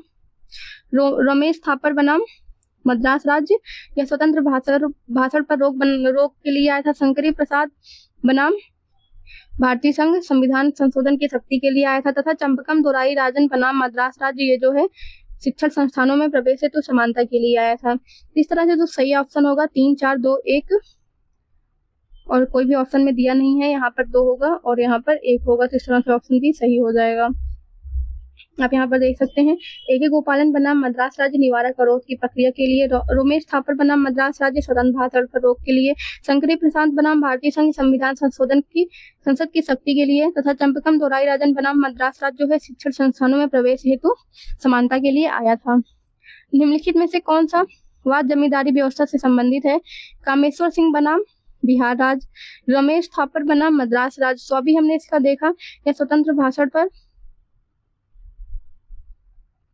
रोक के लिए आया है। तो अगर हम 2 को एलिमिनेट करें तो 2 सारे ही में ही है। तो इस तरह से कोई भी ऑप्शन जो है वो सही नहीं होगा। यहाँ पर इनमें जो है कामेश्वर सिंह बनाम बिहार राज्यवाद तथा पश्चिम बंगाल बनाम राज्य सुबोध गोपालवाद जमींदारी व्यवस्था तथा भूमि सुधार कानूनों से संबंधित है, जबकि अन्य नहीं है। तो इस तरह से इसमें कोई भी ऑप्शन सही नहीं होगा। इंदिरा साहनी बनाम भारत संघ मुकदमे में सर्वोच्च न्यायालय के निर्णय को किस तरह संबंधित किया गया था? सरकारी नौकरियों में अन्य पिछड़ा वर्ग का आरक्षण। इंदिरा साहनी बनाम भारत संघवाद जो कि 1992 में आया था, सर्वोच्च न्यायालय की 9 सदस्यीय संविधान पीठ का निर्णय सरकारी नौकरियों में ओबीसी जिन्हें अदर बैकवर्ड क्लास बोलते हैं के आरक्षण से संबंधित है। इस ऐतिहासिक निर्णय में सर्वोच्च न्यायालय ने मंडल आयोग की रिपोर्ट के आधार पर अन्य पिछड़े वर्ग को 27% आरक्षण देने की सरकार के निर्णय को बरकरार रखा था, किंतु साथ ही यह भी निर्णय दिया कि अन्य पिछड़ा वर्ग के क्रीमी लेयर या आर्थिक रूप से सशक्त भाग को इसके दायरे से बाहर रखा जाना चाहिए। इसके साथ ही सर्वोच्च न्यायालय ने यह भी निर्धारित किया कि अनुच्छेद 15(4) और 16(4) के तहत प्रदत्त कुल आरक्षण 50% की सीमा से अधिक नहीं होना चाहिए। अगला सवाल है, हाल ही में उच्चतम न्यायालय ने प्रवासी पंचायत निर्धारण अधिनियम 1983 को संविधान के किस अनुच्छेद के अंतर्गत केंद्र के पावन कर्तव्य के उल्लंघन पर असंवैधानिक घोषित किया है? तो अनुच्छेद 355 के अंतर्गत। 13 जुलाई 2005 को सर्बानंद वाल बनाम भारत संघवाद में दिए गए अपने फैसले के तहत प्रवासी पंचायत निर्धारण अधिनियम 1983 को संविधान के अनुच्छेद 355 के उल्लंघन के आधार पर असंवैधानिक घोषित कर दिया। उच्चतम न्यायालय के अनुसार प्रवासी पंचायत अधिनियम 1983 अवैध रूप से भारत में घुसपैठ को बढ़ावा दे रहा था। इस कानून के रहते केंद्र अनुच्छेद 355 के तहत देश की सुरक्षा एवं संरक्षा के अपने उत्तरदायित्व को नहीं निभा पा रहा था। उच्चतम न्यायालय ने फैसला असम में भारी संख्या में बांग्लादेशियों की अवैध घुसपैठ के संदर्भ में किया। अनुच्छेद 355 में उपबंधित है कि संघ का यह कर्तव्य होगा कि वह बाह्य आक्रमण एवं आंतरिक अशांति से प्रत्येक राज्य की संरक्षा करे और प्रत्येक राज्य की सरकार का इस संविधान के उपबंधों के अनुसार चलाया जाना सुनिश्चित करे। अगला सवाल है, TDS AT के निर्णय को चुनौती दी जा सकती है तो हाई कोर्ट तथा सुप्रीम कोर्ट में निर्णय चुनौती दी जा सकती है। Telecom dispute settlement and appellate tribunal की स्थापना 1997 के भारतीय दूरसंचार विनायक प्राधिकरण, जिसको हम ट्राई बोलते हैं, अधिनियम में वर्ष 2000 में किए गए संशोधन के द्वारा की गई थी। इसका उद्देश्य दूरसंचार क्षेत्र में किसी भी विवाद का न्यायिक समाधान करना है। दूरसंचार, ब्रॉडकास्टिंग और एयरपोर्ट टैरिफ के संबंधी मामले में इसके निर्णयों के विरुद्ध केवल सुप्रीम कोर्ट में अपील की जा सकती है, जबकि साइबर मामलों में इसके निर्णय के विरुद्ध हाई कोर्ट में भी अपील की जा सकती है। सबसे कम अवधि के लिए भारत के मुख्य न्यायाधीश कौन थे? तो कमल नारायण सिंह थे। आप इनका कार्यकाल यहाँ पर दिया हुआ है, देख लीजिए। भारत के उच्चतम न्यायालय के मुख्य न्यायमूर्ति का सही क्रम क्या है? तो इस तरह के सवाल जो है यूपी में तो नहीं आते हैं, यहाँ पर सबके दिए हुए हैं और इस तरह से आप मैच कर लीजिएगा। अगला सवाल देखते हैं, भारत के पूर्व मुख्य न्यायाधीश यशवंत विष्णु चंद्रचूड़ के संबंध में कौन सा कथन सही है? वे भारत के 16वें मुख्य न्यायाधीश थे। वे अब तक सबसे लंबी अवधि तक मुख्य न्यायाधीश के पद पर रहने वाले व्यक्ति हैं। उनकी नियुक्ति नीलम संजीवा रेड्डी ने की थी। तो ये तीनों ही ऑप्शन सही हैं। थ्योरी आपको दी हुई है, इसकी देख लीजिएगा। AS आनंद 1990 के दशक के अंत में किस पद पर कार्यरत थे? तो भारत के मुख्य न्यायाधीश के पद पर। इस तरह के अगर कोई किसी भी न्यायाधीश का जो है हाल ही में अगर आपको मान लीजिए 2025 का देना है, अगर किसी का भी ट्रांसफर हुआ है या फिर जो है कोई केसेस ऐसे थे जो हाईलाइटेड थे जिनका चल रहा था करंट में, या फिर किसी न्यायाधीश की नियुक्ति हुई, तो आप उनको देख लीजिएगा क्योंकि करंट से यहाँ से सवाल बन सकते हैं। फातिमा बीबी का हाल ही में निधन हुआ। देखिए ये करंट का ही सवाल है। उनके बारे में निम्नलिखित कथनों पर विचार कीजिए। वह भारत के सर्वोच्च न्यायालय की पहली महिला न्यायाधीश थी। तो हाँ, वो पहली महिला न्यायाधीश थी। उन्होंने 1957 2001 तक केरल राज्य के राज्यपाल के रूप में सेवाएं दी थी। वह उच्चतम न्यायपालिका तक पहुंचने वाली पहली मुस्लिम महिला थी। तो इस तरह से पहला और तीसरा गलत सही है, जबकि दूसरा ऑप्शन गलत है, क्योंकि जो है वो तमिलनाडु न कि केरल की राज्यपाल रही थी। फातिमा बीबी जिनका निधन हाल ही में हुआ, वह भारत की पहली महिला है, सर्वोच्च न्यायालय की प्रथम महिला न्यायाधीश। तो आप यहाँ देख सकते हैं कि करंट के सवाल इस तरह से बनते हैं, तो आप इन्हें ध्यान में रखिएगा। अगर कोई भी इस तरह के करंट आए हो तो आप उसे जरूर देख कर जाएं। निम्नलिखित में से कौन चौथी महिला जज है जिन्होंने अप्रैल 2010 में भारत के उच्चतम न्यायालय में नियुक्त किया गया था? वो जस्टिस ज्ञानसुधा मिश्रा है। हाल ही में नियुक्त सुप्रीम कोर्ट के निम्नलिखित न्यायाधीशों में से कौन इससे पहले किसी उच्च न्यायालय के न्यायाधीश नहीं है? DY Chandrachud, AM Khanwilkar, L Nageshwar राय, अशोक भूषण। तो यह L नागेश्वर राय जो है वो पहले किसी न्यायालय में न्यायाधीश नहीं थे। इनमें से L नागेश्वर राय जो थे वो सर्वोच्च न्यायालय के न्यायाधीश बनने से पहले किसी उच्च न्यायालय के न्यायाधीश नहीं थे, सही है, बल्कि ये सर्वोच्च न्यायालय में वरिष्ठ अधिवक्ता थे। ये अगस्त 2003 से 2004 तथा 26 अगस्त 2013 से 18 दिसंबर 2014 तक भारत के अतिरिक्त सॉलिसिटर जनरल थे। इसके पश्चात 2018 में न्यायमूर्ति इंदु मल्होत्रा ऐसी पहली महिला बनी जो सीधे अधिवक्ता से सर्वोच्च न्यायालय में न्यायाधीश पद पर नियुक्त हुई। तो इसमें जो इसका जो सही आंसर है वो L नागेश्वर राय हैं, जो किसी भी उच्च न्यायालय के न्यायाधीश नहीं रहे हैं। जुलाई 2024 में भारत के सर्वोच्च न्यायालय के न्यायाधीश के रूप में नियुक्ति से पहले न्यायमूर्ति N कोटेश्वर सिंह किस उच्च न्यायालय के मुख्य न्यायाधीश थे? तो जम्मू कश्मीर और लद्दाख उच्च न्यायालय के। मध्य प्रदेश उच्च न्यायालय के निम्नांकित मुख्य न्यायमूर्ति में से कौन भारत के उच्चतम न्यायालय में न्यायाधीश नहीं रहे हैं? तो SK झा। उच्चतम न्यायालय के निम्नांकित न्यायाधीशों में कौन राजस्थान उच्च न्यायालय में न्यायाधीश नहीं रहे हैं? तो RC लोहाटी। और ये देखिए राजस्थान में ही पूछा गया है। भारतीय न्यायिक व्यवस्था में जब जनहित याचिका को शामिल किया गया उस समय भारत के मुख्य न्यायाधीश कौन थे? तो उस समय जो है PN भगवती थे। लेकिन यहाँ पर भारतीय न्यायिक व्यवस्था में सर्वोच्च न्यायालय की पहल पर जनहित याचिका, जिसको PIL बोलते हैं, पब्लिक इंटरेस्ट लिटिगेशन, की शुरुआत हुई।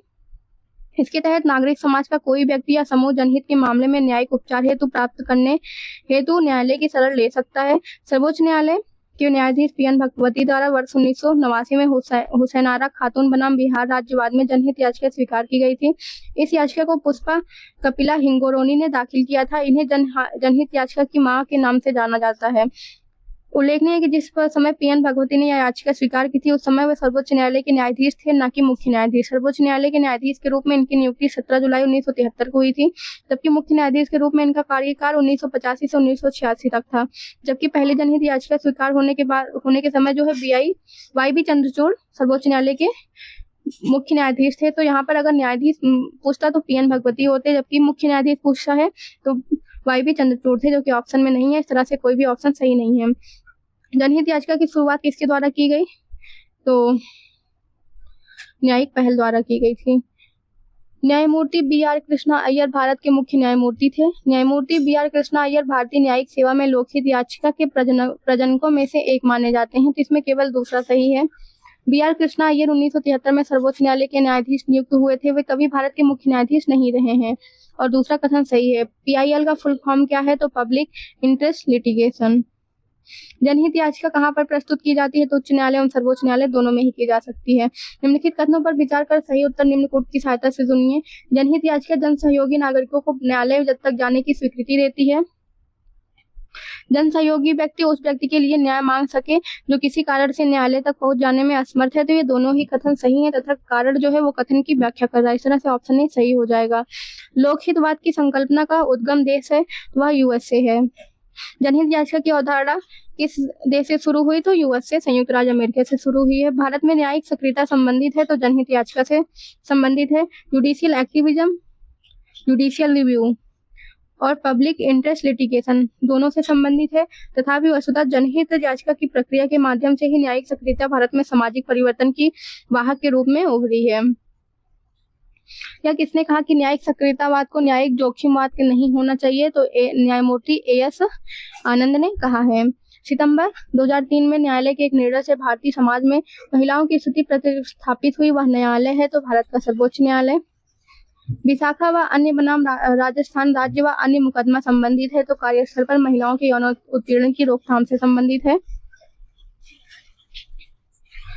हाल ही में भारत की संसद ने 3 तलाक कानून पारित करके भारत के सर्वोच्च न्यायालय के किस वर्ष के विनिर्णय को समर्थन दिया, जिसने 3 तलाक को असंवैधानिक बना दिया था? तो 2017 के। सायरा बानो बनाम भारत संघ एवं अन्य वाद में सर्वोच्च न्यायालय की 5 सदस्यीय पीठ ने वर्ष 2017 में ऐतिहासिक निर्णय देते हुए 3 तलाक की प्रथा को संविधान के अनुच्छेद 14 का उल्लंघन करार देते हुए असंवैधानिक घोषित कर दिया। इसी निर्णय के समर्थन में भारत की संसद ने मुस्लिम महिला विवाह अधिकार संरक्षण अधिनियम, the Muslim women protection of rights on marriage act 2019 बनाकर 3 तलाक की प्रथा को 3 बार तलाक कहने, जिसमें लिखित और इलेक्ट्रॉनिक दोनों रूप शामिल हैं, के आधार पर तत्काल तलाक को विधिक रूप से अमान्य और गैर कानूनी बना दिया है। उच्चतम न्यायालय ने निम्नलिखित में से किस मामले में पाया कि केंद्रीय अन्वेषण शाखा एक पिंजराबंद तोता है? तो वह कोयला आवंटन घोटाला वाद में। समलैंगिकता संबंधी सर्वोच्च न्यायालय का निर्णय निम्नलिखित में से किससे संबंधित है? तो यह भारतीय दंड संहिता की धारा 377 से रिलेटेड है। अगला सवाल है, किस कानून के अंतर्गत यह विहित है कि भारत के उच्चतम न्यायालय की संपूर्ण कार्यवाही अंग्रेजी भाषा में होगी? तो भारतीय संविधान के अनुच्छेद 348 द्वारा। भारतीय संविधान के अनुच्छेद 348 में उच्चतम न्यायालय और उच्च न्यायालय में अधिनियमों, विधेयकों आदि के लिए प्रयोग की जाने वाली भाषा के संबंध में उपबंध किया गया है। सुप्रीम कोर्ट यहाँ पर खत्म होता है। अब हमारा जो टॉपिक है वो राज्यपाल है। आप इसकी थ्योरी अगेन PDF से पढ़ लीजिएगा। हम इससे आए हुए सवालों को सॉल्व करते हैं। पहला सवाल है, संविधान के मसौदे में निर्वाचित राज्यपाल के प्रावधानों की मूल योजना को छोड़ दिया गया था, क्योंकि इसका तात्पर्य होता कि एक दूसरा निर्वाचन प्रमुख राजनीतिक मुद्दों पर लड़ा जाता। निर्वाचित राज्यपाल अपने को मुख्यमंत्री से बड़ा मानता। राज्यपाल को संसदीय प्रणाली के अधीन ही कार्य करना था। तो इसका जो सही ऑप्शन है वो 1, 3 और 4 है, जबकि दूसरा जो है गलत है। संविधान सभा में इस बात पर काफी बहस हुई कि राज्य का राज्यपाल नियुक्त हो या निर्वाचित हो। कृष्णामाचारी, BG खेर, GV पंत जैसे नेता निर्वाचित राज्यपाल के पक्ष में थे, जबकि अंबेडकर, जवाहरलाल नेहरू जैसे नेता नामित राज्यपाल के पक्ष में थे। अंततः देश की परिस्थितियों एवं आम सहमति के आधार पर नामित राज्यपाल का प्रावधान किया गया और निर्वाचित प्रावधान की मूल योजना को छोड़ दिया गया, क्योंकि अनावश्यक निर्वाचन व्यय बढ़ेगा, निर्वाचन के दुष्परिणामों से बचा जा सकेगा, राजनीतिक महत्वाकांक्षाएं द्वंद्व एवं संघर्ष को जन्म देती हैं और केंद्र का राज्यों पर प्रभावी नियंत्रण नहीं हो सकेगा, अलगाववाद को बढ़ावा मिलेगा। इन्हीं सब कारणों से राज्यपाल का निर्वाचन नहीं होता है, बल्कि उनका मनोनीत या फिर चुना जाता है। राज्य सरकार का कार्यकाली अध्यक्ष संवैधानिक प्रमुख कौन है? तो यह राज्यपाल होते हैं। अनुच्छेद 154(1) के अनुसार राज्य की कार्यपालिका शक्ति राज्यपाल में निहित होगी, जिसका प्रयोग वह संविधान के अनुसार स्वयं या अपने अधीनस्थ अधिकारियों के द्वारा करेगा। इस प्रकार राज्य सरकार का जो संवैधानिक प्रमुख होता है वो राज्यपाल होता है। जैसे कि हमने केंद्र सरकार में देखा था, तो केंद्र सरकार का जो संवैधानिक प्रमुख होते हैं वो राष्ट्रपति होते हैं। अनुच्छेद 155 के अनुसार राज्य के राज्यपाल को राष्ट्रपति अपने हस्ताक्षर और मुद्रा सहित अधिपत्र द्वारा नियुक्त करता है। निम्नलिखित में कौन राज्यपाल की नियुक्ति करता है? तो भारत के राष्ट्रपति करते हैं। किसी राज्य का राज्यपाल नियुक्त किया जाता है तो अगेन राष्ट्रपति द्वारा। किसी राज्य में राज्यपाल की नियुक्ति संविधान के अनुच्छेद कितने के अकॉर्डिंग होती है? तो 155 के तहत होती है। और कौन करता है? तो राष्ट्रपति करते हैं। भारत के एक राज्य के राज्यपाल से संबंधित निम्न कथनों पर ध्यान दीजिए। उनसे जन्म से भारत का नागरिक होना चाहिए, तो ऐसा कोई प्रावधान नहीं है। अगर हम एक को हटा दें तो हमें अपना सही ऑप्शन मिल जाता है, फिर भी हम देख लेते हैं। उसकी आयु कम से कम 35 वर्ष की होनी चाहिए, सही है। उसमें लोकसभा का सदस्य होने की योग्यता होनी चाहिए, तो यह गलत है। वह एक से अधिक राज्यों का राज्यपाल हो सकते हैं। तो इस तरह से ऑप्शन डी 2 और 4 सही होगा।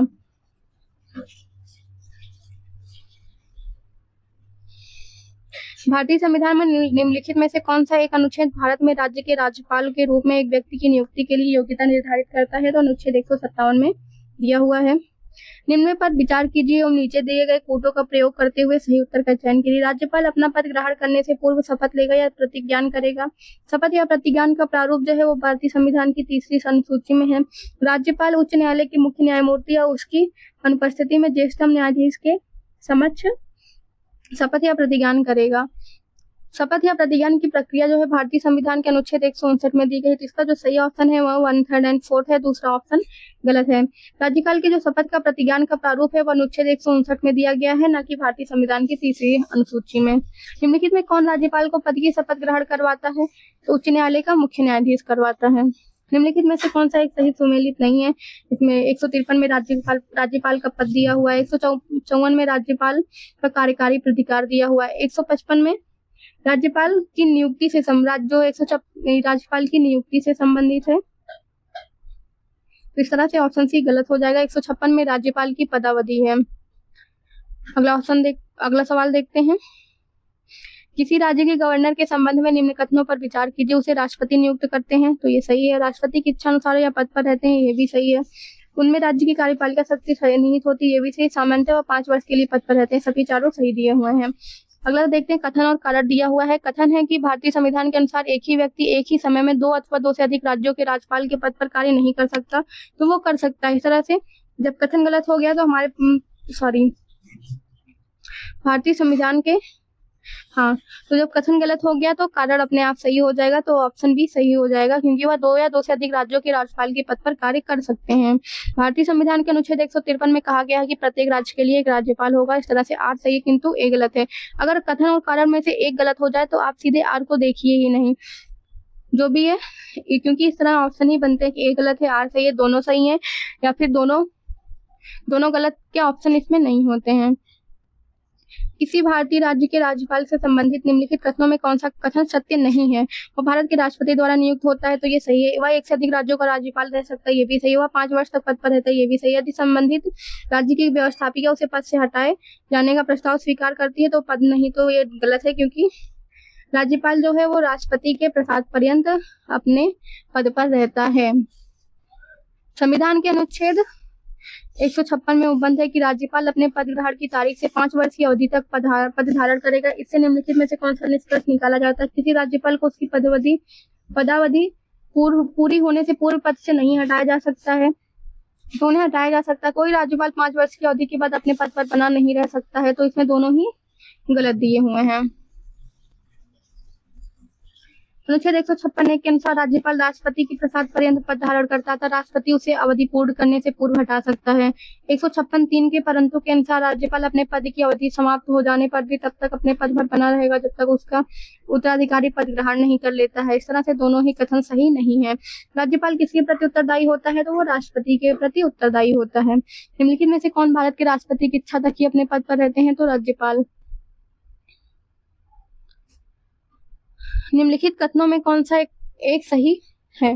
भारत में एक ही व्यक्ति को एक ही समय में 2 या 2 से अधिक राज्यों के राज्यपाल की नियुक्त नहीं किया जा सकता, तो वो किया जा सकता है। इस तरह से ये गलत हो गया। भारत में राज्यों के उच्च न्यायालय के न्यायाधीश राज्य के राज्यपाल द्वारा नियुक्त किए जाते हैं, ठीक वैसे ही जैसे उच्चतम न्यायालय के न्यायाधीश राष्ट्रपति द्वारा नियुक्त किए जाते हैं। तो ये भी गलत है क्योंकि उनकी नियुक्ति जो है भारत के संविधान में राज्यपाल को उसके पद से हटाने हेतु कोई प्रक्रिया अधिकथित नहीं है, तो ये सही है। बाकी सब गलत दिए हुए। आइए देखते हैं कैसे कि संविधान में राज्यपाल को हटाने की प्रक्रिया का वर्णन नहीं है। अनुच्छेद 156(1) में प्रावधान है कि राज्यपाल राष्ट्रपति के प्रसाद पर्यंत पद धारण करेंगे। 153 के परंतु के तहत एक ही व्यक्ति 2 या 2 से अधिक राज्यों के राज्यपाल हो सकते हैं। 217(1) के अनुसार राष्ट्रपति द्वारा उच्च न्यायालयों के न्यायाधीशों की नियुक्ति की जाती है। अनुच्छेद 239 AA 5 के तहत संघ राज्य क्षेत्र दिल्ली के मुख्यमंत्री तथा संघ राज्य क्षेत्र सरकार अधिनियम 1973 के तहत पुडुचेरी संघ राज्य क्षेत्र के मुख्यमंत्री की नियुक्ति भी राष्ट्रपति द्वारा की जाती है। जम्मू एवं कश्मीर के राज्यपाल की नियुक्ति कौन करता है? तो भारत के राष्ट्रपति करते हैं। अगला सवाल है, जम्मू और कश्मीर राज्य के कार्यकारी अध्यक्ष का पदनाम सन 1965 में सदर रियासत से राज्यपाल बदल दिया गया। तो जम्मू और कश्मीर राज्य के संविधान में 6ठे संशोधन के द्वारा। निम्नलिखित में से किसकी सिफारिश पर राजस्थान में राज्य प्रमुख के पद को समाप्त कर राज्यपाल की व्यवस्था की गई? तो राज्य पुनर्गठन आयोग के द्वारा। भारत में संघ राज्यों का प्रशासन होता है राष्ट्रपति द्वारा। नवसृजित केंद्र शासित प्रदेश जम्मू और कश्मीर का प्रथम उपराज्यपाल निम्न में से कौन से थे? तो गिरीश चंद्र मुर्मू थे। केंद्र शासित प्रदेश लद्दाख का प्रथम लेफ्टिनेंट गवर्नर किसे नियुक्त किया गया? तो राधा कृष्ण माथुर को किया गया। राज्यपाल के वेतन और भत्ते दिए जाते हैं तो कंसोलिडेटेड फंड ऑफ स्टेट से दिए जाते हैं। जब एक ही व्यक्ति को 2 या 2 से अधिक राज्यों का राज्यपाल नियुक्त किया जाता है तो उस राज्यपाल को संदेह उपलब्धि और भत्ते होंगे, तो इसे उन राज्यों के बीच ऐसे अनुपात में आवंटित किया जाएगा जैसा राष्ट्रपति आदेश द्वारा अवधारित करे। निम्नलिखित में से कौन सी राज्य के राज्यपाल को दी गई विवेकाधीन शक्तियां हैं? तो भारत के राष्ट्रपति को राष्ट्रपति शासन अधिरोपित करने के लिए रिपोर्ट भेजना और मंत्रियों की नियुक्ति करना तो नहीं है। राज्य विधानमंडल द्वारा पारित कतिपय विधेयकों को भारत के राष्ट्रपति के विचार के लिए आरक्षित करना ये है। राज्य सरकार के कार्य संचालन के लिए नहीं। तो केवल 1 और 3 सही है। जो संविधान के अनुच्छेद 164 के अनुसार मंत्रियों की जो नियुक्ति है वो राज्यपाल मुख्यमंत्री की सलाह पर करेगा। यह राज्यपाल की विवेकाधीन शक्ति नहीं है। और संविधान के अनुच्छेद 166(3) के अनुसार राज्यपाल अपने विवेकानुसार किए जाने वाले कार्य को छोड़कर राज्य सरकार के कार्य के सुचारू रूप से संचालन और इस हेतु मंत्रियों के कार्य के आवंटन के लिए नियम बनाएगा। राज्य का राज्यपाल मंत्री परिषद के परामर्श से स्वतंत्र कार्य कर सकता है। विधानसभा में सरकार का अपना बहुमत सिद्ध करने को कहने के लिए, मुख्यमंत्री को बर्खास्त करने के लिए, भारत के राष्ट्रपति के विचारार्थ किसी विधेयक को आरक्षित करने के लिए, विधायिका द्वारा पारित किसी विधेयक को पुनर्विचार हेतु वापस करने के लिए, उच्च न्यायालय का परामर्श मांगने के लिए। तो इसमें जो विवेकानुसार शक्तियां हैं वो ऑप्शन ए सही है। 1, 2, 3 और 4 है जबकि 5वां नहीं है। तो राज्यपाल के विवेकानुसार शक्तियां में कौन कौन सा आता है? तो विधानसभा में सरकार को अपना बहुमत सिद्ध करने के लिए कह सकती है, अल्पमत में आए मुख्यमंत्री को बर्खास्त कर सकती है, किसी विधेयक पर अनुमति देने रोकने और भारत के राष्ट्रपति के विचारार्थ उस विधेयक को आरक्षित करने के लिए विवेकाधीन शक्ति का उपयोग कर सकती हैं। विधायिका द्वारा पारित किसी विधेयक को पुनर्विचार हेतु वापस के लिए भी विवेकाधीन शक्ति का उपयोग गवर्नर कर सकता है। इस तरह से ऑप्शन ए सही होगा। लेकिन इसके अतिरिक्त जो राष्ट्रपति शासन लगाने तथा विधानसभा के समय पूर्व विघटन जैसे कुछ अन्य संदर्भों में भी वह अपने विवेक का प्रयोग कर सकता है। उसे उच्च न्यायालय से परामर्श मांगने के लिए अधिकृत नहीं किया गया है। इस तरह से 5वां कथन जो है वो गलत हो जाएगा। कितने समय में राज्यपाल किसी साधारण बिल को संबंधित राज्य विधानमंडल को पुनर्विचार हेतु लौटा सकता है? तो इसकी कोई समय सीमा नहीं दी गई है। संविधान के अनुच्छेद 200 के तहत राज्यपाल अनुमति के लिए अपने समक्ष विधेयक प्रस्तुत किए जाने के बाद यथाशीघ्र किसी साधारण विधेयक धन विधेयक को छोड़कर संबंधित राज्य विधानमंडल को पुनर्विचार हेतु लौटा सकता है। हालांकि इस यथाशीघ्र शब्द के लिए संविधान में कोई समय सीमा निर्धारित नहीं की गई या राज्यपाल के विवेकाधीन है। भारतीय संविधान के निम्न अनुच्छेदों में से किस एक के अधीन राज्यपाल राष्ट्रपति के विचार के लिए किसी विधेयक को आरक्षित रख सकता है? तो अनुच्छेद 200 के तहत। भारतीय संविधान के किस अनुच्छेद के अंतर्गत राज्यपाल द्वारा राज्य विधानसभा द्वारा पारित विधेयक को राष्ट्रपति के विचार के लिए आरक्षित करते हैं? तो अनुच्छेद अभी हमने देखा 200 के तहत। अगेन वही है अनुच्छेद 200 के तहत। किसी विधेयक पर संवैधानिक उपबंध के तहत राज्यपाल की सिफारिश अपेक्षित थी, किंतु बिना राज्यपाल की सिफारिश से राजस्थान विधानसभा में पूरा स्थापित किया गया और उसने पारित करके राज्यपाल को भेज दिया। अब जहां राज्यपाल अनुमति देता है तो अधिनियम अभिमान्य नहीं होगा। राज्यपाल संवैधानिक प्रावधानों के अतिक्रमण के आधार पर अनुमति देने से इनकार करता है। राज्यपाल ऐसे विधेयक को राष्ट्रपति की अनुमति के लिए भी भेज देगा। राज्यपाल या राष्ट्रपति अनुमति दे दें तो न्यायालय संवैधानिक उपबंधों के आधार पर उसे असंवैधानिक घोषित कर देगा। इसका जो सही ऑप्शन है, जहां राज्यपाल अनुमति देता है तो वह अधिनियम अविधिमान्य नहीं होगा। अगला सवाल देखते हैं। भारतीय संविधान के निम्नांकित में से कौन सा अनुच्छेद राज्यपाल को अध्यादेश जारी करने की शक्ति प्रदान करता है? तो अनुच्छेद 213। उस समय को छोड़कर जब किसी राज्य की विधानसभा सत्र में है या विधान परिषद वाले राज्य में विधानमंडल के दोनों सदन सत्र में है, यदि किसी राज्यपाल को लगता है कि ऐसी परिस्थितियां विद्यमान है जिसके कारण तुरंत कार्रवाई आवश्यक है तो वह अध्यादेश प्रख्यापित कर सकेगा। 213(2) के अनुसार इस अध्यादेश को राज्य विधानमंडल के पुनः समवेत होने पर उसकी स्वीकृति मिलना आवश्यक है, अन्यथा विधानमंडल के पुनः समवेत होने के 6 सप्ताह के बाद उसकी वैधता समाप्त हो जाती है। किसी राज्य के राज्यपाल संविधान के निम्नांकित में से किस अनुच्छेद के अंतर्गत विधानमंडल के अवकाश के दौरान अध्यादेश जारी कर सकता है? तो अनुच्छेद 213 के। जबकि राष्ट्रपति के अध्यादेश जारी करने का जो अनुच्छेद है वो 123 है।